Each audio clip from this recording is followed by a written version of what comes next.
Mbote chez vous, c'est une salutation en lingala qui prend en contexte votre situation géographique. Que vous soyez en Océanie, en Amérique, en Asie, en Europe et même en Afrique. Nous sommes très joyeux, je dirais même c'est un privilège pour nous de vous avoir sur ces plateaux spéciaux, un programme pour vous. Journal Prosterné 2024 en RDC à Kinshasa, l'église Philastélie l'Exaucement. Je suis Zaga Gombarigo, l'un des pasteurs ici à Philastélie l'Exaucement. Je voudrais vous encourager de ne pas prononcer mon nom à cette période de jeûne et prière parce que vous aurez difficile avec votre mâchoire. Bonsoir, pasteur Rick Moutipaï. Bonsoir, pasteur Rigo. Je suis très content de vous avoir avec moi sur ces plateaux. Ce journal se veut d'être un résumé de la semaine qui va partager les différentes des expériences que nous avons connues, je dirais comme ça, des expériences, parce que nous en avons connu plusieurs. On va partager avec vous. Ouais, je suis très content d'être là. Et allons-y. Pasteur, quantième prosterné, j'ai failli dire P40. Non. Ouais, apparemment, les gens ont encore cette maladie. Apparemment, P40 a impacté la vie des gens. Oui. Et à chaque fois qu'on dit prosterné, on ajoute toujours 40. J'aimerais juste insister que c'est prosterné 24. 40, c'était l'année passée. Et si on doit parler en termes d'édition, ça c'est la 8e édition. Nous avons commencé en 2017. Là, c'était P12. Donc, prosterné, on a fait 12 jours. 12 jours de jeûne et prière. Ouais, en 2018, on en a fait 18. En 2019, on en a fait 24. En 2020, on a fait 21. En 2021, on a fait 30. 30. Il y avait un prosterné, on a fait 30. Oui, on a fait 30. Et puis en 2023, 22, je crois, on a fait 27. Ok, 27. Voilà. Et en 2023, on a eu P40. P40. 40 jours de jeûne et prière. Et c'est la toute première fois que dans notre moment de jeûne, que nous ajoutons le foufou, qu'on ajoute les protéines. Aujourd'hui, les gens connaissent exactement c'est quoi les protéines et surtout qu'on a mangé les protéines parce qu'on disait toujours poisson ou viande. Et nous, on avait opté pour ou viande. Vous avez opté pour viande et d'autres ont opté pour poisson. Oui, poisson. Et pasteur, nous sommes donc à P24, 24 jours de jeûne et prière. Et le thème de cette année, c'est enraciné. Oui, le thème de cette année, c'est enraciné. Pourquoi ce thème? Enraciné, nous croyons qu'après 7 ans, vous savez, le chiffre 7, ça représente un peu la perfection, ce qui est parfait ou bien ce qui est complet. Et puisque nous avons fait déjà, ça fait 7 ans que nous existons, nous pensons que nous entrons dans une zone de stabilité. Et pour que nous puissions entrer dans une zone de stabilité, nous devons nous rassurer sur quoi sommes-nous enracinés pour assurer la stabilité. Et ça trouve que nous totalisons 8 ans de notre existence, de l'église Philastélie l'Exaucement. Oui, ça fait 8 ans que nous existons et on a vécu beaucoup de choses que Dieu a commencé avec nous depuis 2016, le 6 novembre. Moi, c'était ça, notre premier culte ici à Funa, avant que Funa Fila puisse aussi donner des racines. Aujourd'hui, nous sommes un peu partout. Nous sommes à Bukavu, nous sommes à Goma, Kalemi, Mbujimaï, et on est aussi à Tchangou. Bientôt là, on s'étend encore sous d'autres cieux, dans d'autres pays. Donc, on est aussi en train de s'enraciner. Je dirais que Fila, c'est l'expansion. Voilà, Fila, c'est maintenant une racine pivotante, comme on a appris à l'école. Merci beaucoup, pasteur. Mais je voudrais aussi qu'on puisse partager vraiment les expériences. Cette semaine qui s'achève, elle a été riche en expériences. Déjà, pour commencer, parce qu'on n'a pas eu des antennes comme d'habitude. Pourquoi? Ouais, cette fois-ci, on a voulu maximiser un peu les rencontres. Je pense, comme c'est le docteur Atoms qui donne la direction à chaque fois que nous avons une grande activité, une manifestation pareille, quand nous avons prosterné, c'est le docteur qui donne la direction. Et dans cette direction, il a bien voulu que nous puissions nous concentrer vraiment à la maison. Et ce qui a fait qu'on n'a pas eu d'autres antennes, à part les antennes que nous avons ici sur place. Et sur place, ici à l'église, nous avons donc une antenne ici. Oui, et puis on a une autre antenne virtuelle. Oui, on en parlera tantôt parce que ça aussi, c'est waouh. On va dire magnifico. Amen. Pasteur, on a eu l'antenne ici, c'est 6 heures, à partir de 6 heures jusqu'à, je crois, 7 heures, 7h30. 6 heures, 6h45, 45 minutes de prière. 45 minutes de prière. Le matin, ici en présentiel. Et nous avons à midi aussi. Oui. Avez-vous un témoignage, une expérience à nous partager de ces antennes, je dirais, de cette antenne, même parce que c'est une seule antenne que nous avons ici, mais avec 2 activités. Donc à 6 heures et puis à 12 heures. À Y a-t-il, 12 heures. quelle est l'expérience? En tout cas, l'expérience que j'ai retenue, c'est, premièrement, je n'ai pas vu où les gens se sont plaints du fait qu'on n'a eu qu'une seule antenne. D'accord. Mais la meilleure expérience que j'ai vécue, c'est la soif que les gens ont de la présence de Dieu. Je pense que les gens ont pris un peu plus tôt conscience de ces grands thèmes. On n'a même pas encore expliqué enraciner c'est quoi, mais les gens ont compris qu'ils devaient vraiment s'enraciner sur quelque chose.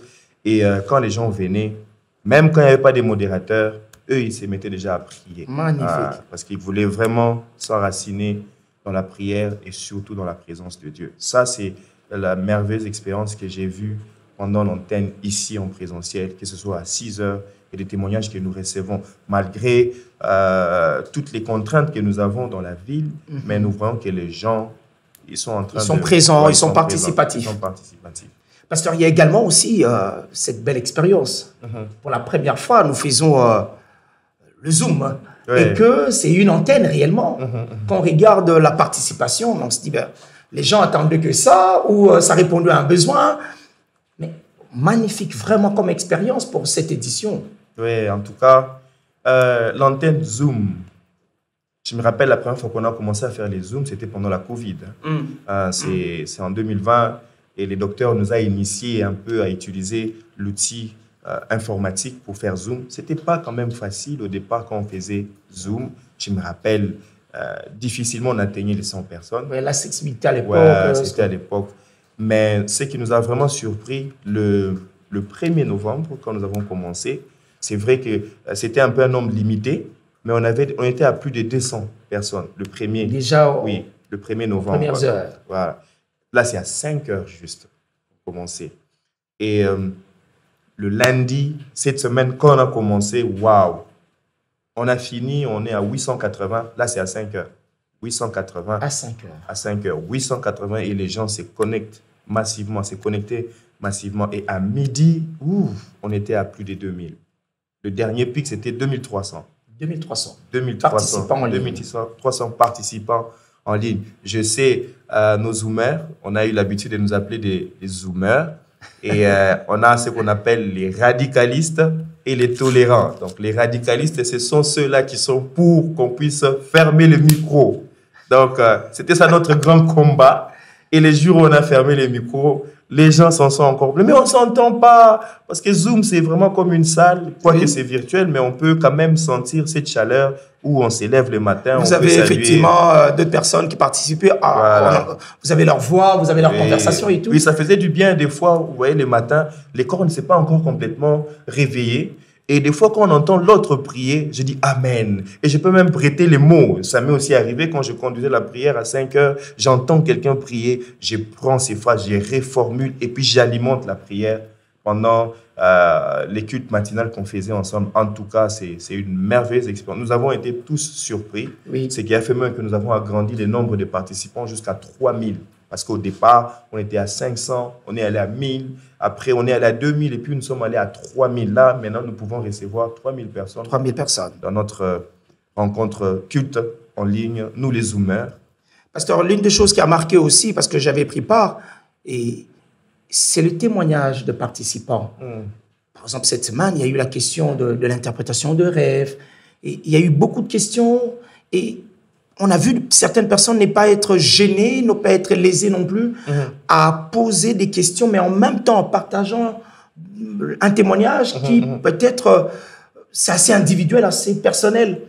Vous étiez en train de répondre et tout ça, mais comment on vit ça et quel est le regard de l'Église ou le regard de vous, en tant que pasteur, de cette situation? C'est comme si la demande, elle est forte, elle est constante, et je dirais même, elle est criante. Je pense que c'est la manière dont nous tous, nous avons décidé de prier. Chacun, ce qui fait vraiment la particularité de ces prosternés 24, c'est la sincérité avec laquelle nous venons dans la présence de Dieu. Parce que je crois que Dieu se manifeste là où il y a un esprit de repentance, Amen. Un esprit de sincérité. Amen. Et quand on a prié, quand on a commencé les enseignements, parce que le matin, on continuait ce qu'on avait appris à la plénière du soir, et on a parlé sur les 4 fondements de l'identité de l'homme, on a parlé sur la vision, comment est-ce que l'homme voit, on a parlé des croyances. Et c'est sur ça qu'on a beaucoup plus martelé parce que ce sont ces croyances qui influencent nos valeurs. Ce sont nos valeurs qui engendrent nos actions, notre comportement. Et on a commencé à se poser des très bonnes questions. Et les gens ont commencé à se poser des très bonnes questions tout en sachant que le Saint-Esprit, c'est un esprit de vérité. C'est un esprit qui nous enseigne. C'est aussi un esprit qui nous révèle. Et quand nous avons prié, les gens ont commencé à vivre des expériences avec Dieu. Il y a eu cette participation. Voilà, il y a eu vraiment cette participation. Mais les gens étaient tellement sincères en voulant savoir les choses auxquelles nous avons cru, les mensonges auxquels nous avons cru. On a parlé sur les forteresses. Quand on dit les forteresses, ce sont des mensonges du diable. Le diable nous a menti parce que c'est ça son métier. Il est là juste pour nous mentir, nous dissuader, nous détourner de la vérité, nous détourner de la volonté de Dieu. Et toutes ces choses-là, les gens se sont posés des très bonnes questions dans la prière. Et Dieu a commencé à s'y révéler. Les gens, moi, quand j'étais ceci, à chaque fois que j'y rêve, et vous savez, quand les gens ont soif de Dieu, Dieu se manifeste toujours. Amen. Et Dieu s'est manifesté. Quand les gens ont soif de Dieu, voilà. Dieu se manifeste voilà, toujours. Donc c'est ça un peu la particularité, la sincérité avec laquelle les gens priaient. Ce qui a fait, puisqu'il y a un esprit de repentance qui s'est répandu au milieu de nous, automatiquement, on a pratiqué les textes des Écritures, quoique c'est en Zoom. La Bible dit « Confessez vos péchés les uns les autres ». Et les gens ont senti cette liberté. J'ai vu des gens de pouvoir de dire des choses. Je me dis, tu ne connais pas celui qui est en ligne, mais comment est-ce que tu peux dire ça? Et sans être gêné. Sans être gêné. Ils disent vraiment, voilà tel problème que je rencontre. Il y a eu vraiment des gens qui ont demandé, pasteur, priez pour moi, pour ceci, pour tel péché que je n'arrive pas à abandonner. Et même quand on a arrêté Zoom, il y a eu des messages qui sont venus après où les gens ont demandé vraiment l'assistance de Dieu, où tu sens vraiment que quelqu'un, il s'est rendu compte que c'est vrai, il était enraciné, mais il était enraciné sur des mauvaises choses et il voulait vraiment que le Seigneur puisse le déraciner. C'est ça la merveilleuse expérience que nous avons vécue chaque matin à 5 heures de lundi jusqu'à vendredi sur Zoom. Et nous avons eu l'intervention de notre pasteur, le docteur Atoms Mouma, à midi. À midi. Aussi belle expérience. Ouais, il a commencé le mercredi, les jeudis, les vendredis. Ouh, je vous assure, ça, c'est les docteurs. Ça se résume en tout ça. Ouais, donc c'est les docteurs. Donc il a toujours ces côtés mystérieux quand on l'attend à gauche et puis il sort à droite. Et quand il sort à droite, ce sont les écailles qui tombent. Et je vous assure, on a été fortement bénis par ces interventions. Oui, on a vu surtout... C'était court. Oui. C'est vrai, il y a certaines personnes qui ont dit, mais le temps est court. Oui. C'est 1 heure, hein, ouais, c'est 1 heure. Oui, c'est 1 heure, mais ton temps, tu ne peux pas l'écourter. C'est que Zoom s'arrête, toi, tu peux continuer avec le Seigneur. Amen. Dans 1 heure, parce que nous devons respecter à ceux-là. Vous savez, nous n'avons pas tous les mêmes décalages horaires. Certains, quand nous nous connectons à 5 heures, d'autres, ils sont à 22 heures, d'autres, c'est à 14 heures. Alors, si on prenait beaucoup plus de temps, je pense que ça va quand même déranger. Ça se comprend. Pasteur, mais il y a aussi la grande plénière ici, le soir, où nous sommes en train de voir comment est-ce que Dieu est en train de, je dirais à la limite, comment est-ce que Dieu est en train de visiter son peuple de façon extraordinaire. Nos plénières, on se disait, avec la saison pluvieuse, mais on est surpris agréablement, je dirais. On est surpris agréablement. Déjà, le premier jour, on a eu cette belle expérience d'un miracle où quelqu'un qui avait un problème avec ses yeux et qu'on a vu un miracle. Est-ce que déjà une orientation par rapport à ce qui devait arriver?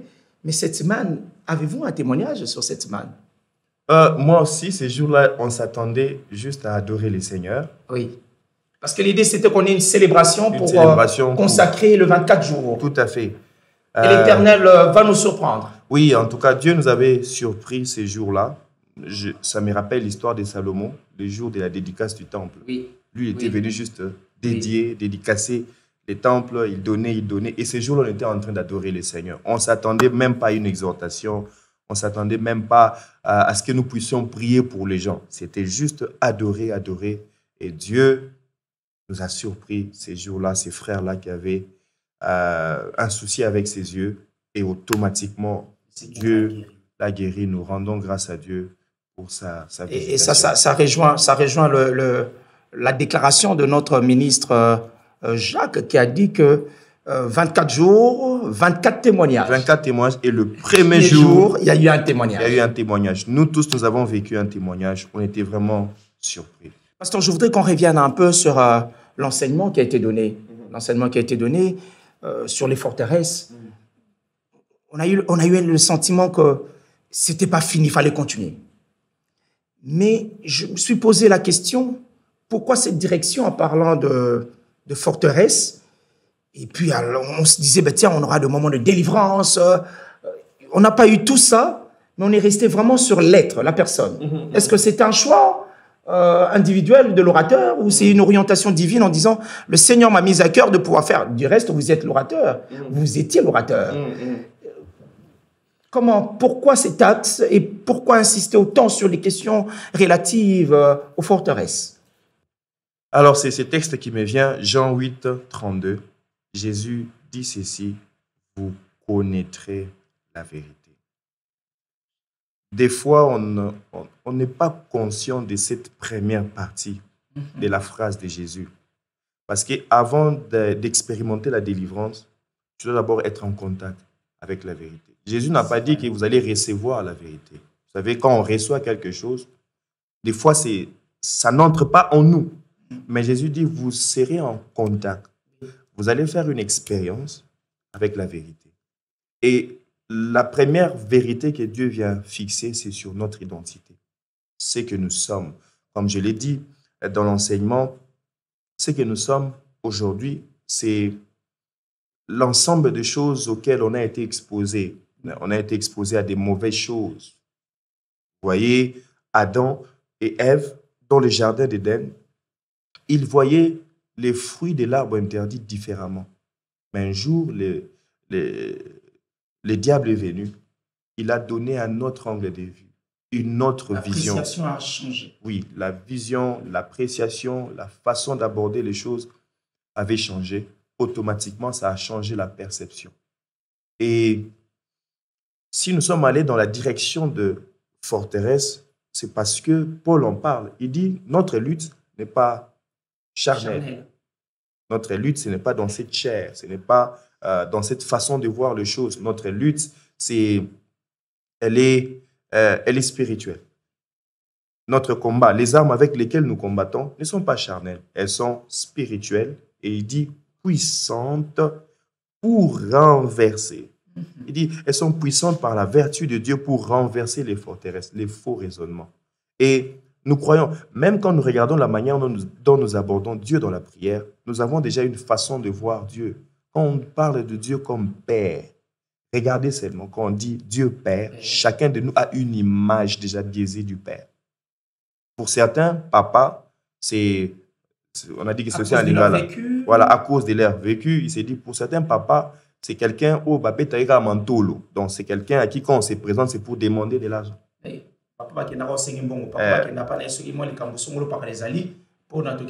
Pour certains, papa, c'est un méchant. Certains ont vécu avec leur père, mais ils n'étaient pas en contact avec leur père. Et quand ils se présentent devant leur père, ils ont peur. Des fois, ils ont peur de s'exprimer. Et Jésus est en train de changer cette forteresse en disant, quand vous priez, dites notre Père. Merci beaucoup, pasteur. C'est important ce que vous êtes en train de dire. En parlant de Jésus, a dit, quand vous priez, dites notre Père. Eh bien, il y a des frères et des sœurs qui ont manifesté le besoin qu'on puisse prier avec eux. J'ai ici 2 requêtes. Premièrement, c'est ça fait partie des requêtes que nous avons demandé aux personnes d'écrire. Le frère dit bonjour. Je demande que vous priez pour moi, que le mauvais sort jeté sur moi de maladie, mort avant le temps de Dieu, pauvreté, échec, limitation de loi établie, soit impuissant et il dit inopérable dans ma vie, dans la vie de mon épouse et de mon enfant. Ça, c'est la première requête. C'est c'est écrit. C'est une requête écrite, pardon. Et secondo, il y a quelqu'un qui nous a fait parvenir sa requête par email en disant ceci. Bonjour, je vis à Kinshasa. Je veux que le Seigneur restaure mon mariage. Ça fait 6 mois que je ne vis plus avec mon mari. Ça fait 6 mois que je ne vis plus avec mon mari. Pasteur, est-ce qu'on peut avoir 1 minute pour prier pour ces requêtes? Tout à fait. Alors, comme je l'ai dit, Jean 8, 32, Jésus dit, vous connaîtrez la vérité Amen. Et la vérité vous affranchira. Pour le premier, la première requête, la vérité est que Christ nous a affranchis de toute forme de malédiction. Amen. Amen. Vous devez Amen. croire en cela. C'est d'abord une vérité Amen. que tu dois intérioriser en disant qu'il n'y a plus de condamnation pour ceux qui sont en Christ. Parce que la Bible ajoute encore, si quelqu'un est en Christ, il est une nouvelle création. Les choses anciennes sont passées. Amen. Quand nous devenons enfants de Dieu, nous ne sommes plus sous la loi, nous ne sommes plus nés selon la chair ni la volonté humaine, mais selon la volonté de Dieu. Or, Dieu est esprit. Amen. Et quand nous devenons enfants de Dieu, automatiquement nous devenons esprit connecté à Dieu. Amen. Jean chapitre 3, le verset 8 dit ceci. L'esprit, c'est comme le vent. On sait d'où il vient, ni où il va, mais on peut sentir les effets.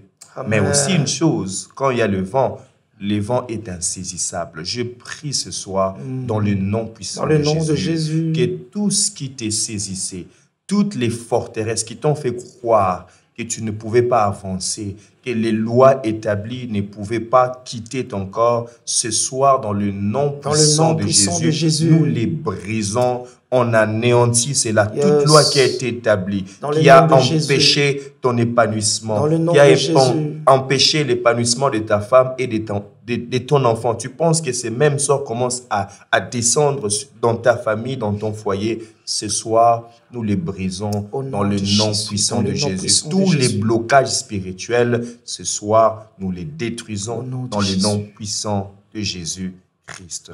Et pour cette femme qui, ça fait 6 mois, n'est pas avec son mari, nous prions que l'esprit de consolation et l'esprit qui restaure puisse restaurer votre couple dans le nom puissant de Jésus. Au nom puissant de Jésus. Toute fausse croyance, toute forteresse qui a été développée, que ce soit par toi ou par ton mari, ce soir, ça tombe dans le nom puissant de Jésus. Parce que le nom de Jésus renverse les forteresses. Yes. Toute barrière qui t'empêchait de pouvoir entrer dans ta destinée, ce soir, nous les brisons. Et nous croyons que Dieu ne va pas les faire, mais il a déjà fait. Amen. Ce soir, au nom de Jésus. Au nom de Jésus. Dieu vous bénisse. Amen. Gloire soit rendue à Dieu. Nous sommes très contents, je le dirais, de savoir avoir un moment comme ça où nous sommes en train de faire le résumé de ce que nous avons connu comme expérience, mais également d'avoir aussi des moments de partager les requêtes des autres et de prier pour eux. Nous sommes à la fin de notre journal, notre premier numéro de journal, et nous vous encourageons de suivre cela en famille et de partager largement pour que les autres se puissent bénéficier de la bénédiction qui coule à l'église Philasté d'Exaucement ici en RDC. Et nous croyons que vous, notre grande famille online, vous allez participer encore et encore. Pasteur, avez-vous un mot de la fin? La semaine vient de commencer. Laissez-vous être surpris par la puissance du Saint-Esprit. Que Dieu vous bénisse. Que Dieu vous bénisse. À notre prochain numéro, que la grâce de Dieu, que la paix de l'Éternel puisse être avec vous et que vous soyez enracinés. Au nom de Jésus. Amen. Amen.